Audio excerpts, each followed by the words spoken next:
बिस्मिल्लाहिर्रहमानिर्रहीम। दोस्तों अस्सलाम वालेकुम।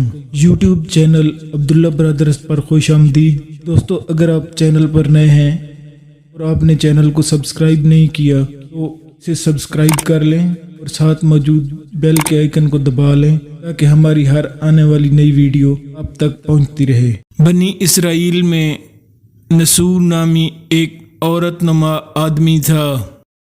उसकी आवाज़ बारीक थी और दाढ़ी ना होने की वजह से वो नाजुक अंदाम मर्द था। वो अपनी ज़ाहिरी शक्ल व सूरत से फ़ायदा उठाते हुए ज़नाना हमाम में औरतों का मसाज करता। कोई भी उसकी हकीकत नहीं जानता था, सभी उसे औरत समझते थे। ये तरीका उसके लिए ज़रिए मुआश भी था और औरतों के जिस्म से लज़्ज़त भी लेता। कई बार ज़मीर के मलामत करने पर उसने इस काम से तौबा भी कर ली, लेकिन वो हमेशा अपनी तौबा तोड़ देता। एक दिन बादशाह की बेटी हमाम गई। हमाम और मसाज करने के बाद पता चला कि उसका ग्रां कदर गोहर यानी मोती खो गया है। बादशाह की बेटी ने हुक्म दिया कि सब हमाम वालियों के लिबास उतार कर उनकी तलाशी ली जाए।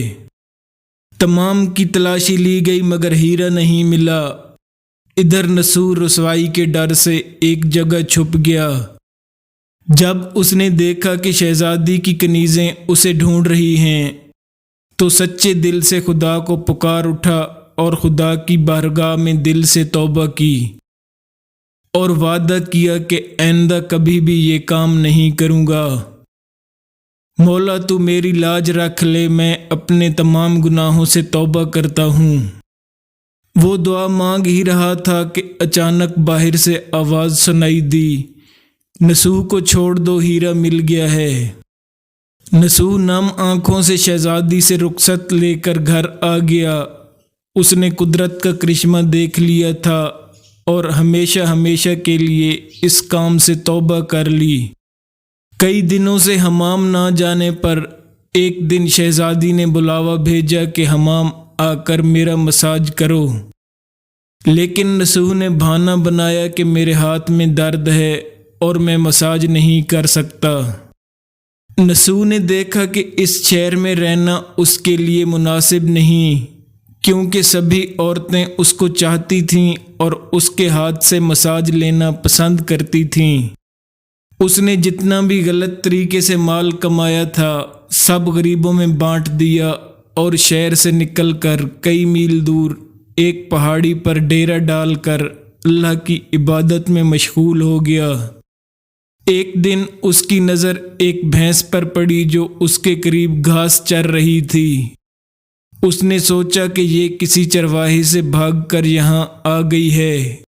जब तक इसका मालिक ना आ जाए तब तक मैं इसकी देखभाल कर लेता हूँ। नसूह इसकी देखभाल करने लगा। कुछ दिन बाद एक तिजारती काफिला रास्ता भूलकर इधर आ गया। काफिले वाले प्यास की शिद्दत से निढाल थे। उन्होंने नसूह से पानी मांगा। नसूह ने सबको भैंस का दूध पिलाया। काफिले वालों ने नसूह से शहर जाने का रास्ता पूछा। नसूह ने इनको आसान और नज़दीक तरीन रास्ता दिखाया। इसके इखलाक से मुतासिर होकर ताजरों ने जाते हुए उसे बहुत सारा माल बतौर तोहफा दिया। नसूह ने इन पैसों से वहाँ कुआं खुदवा दिया। आहिस्ता आहिस्ता लोग कुएं के इर्द गिर्द बसने लगे और इमारतें बनने लगीं। कुछ ही अरसे बाद वहाँ छोटा सा कस्बा बन गया। वहाँ के लोग नसूह को बड़ी इज़्ज़त और एहतराम की निगाह से देखते थे। रफ्ता रफ्ता नसूह की नेकी के चर्चे बादशाह तक जा पहुँचे। बादशाह के दिल में नसूह से मिलने का इश्तियाक पैदा हुआ और उसने नसूह को पैगाम भेजा कि बादशाह आपसे मिलना चाहते हैं, आप मेहरबानी करके दरबार तशरीफ़ ले आएं।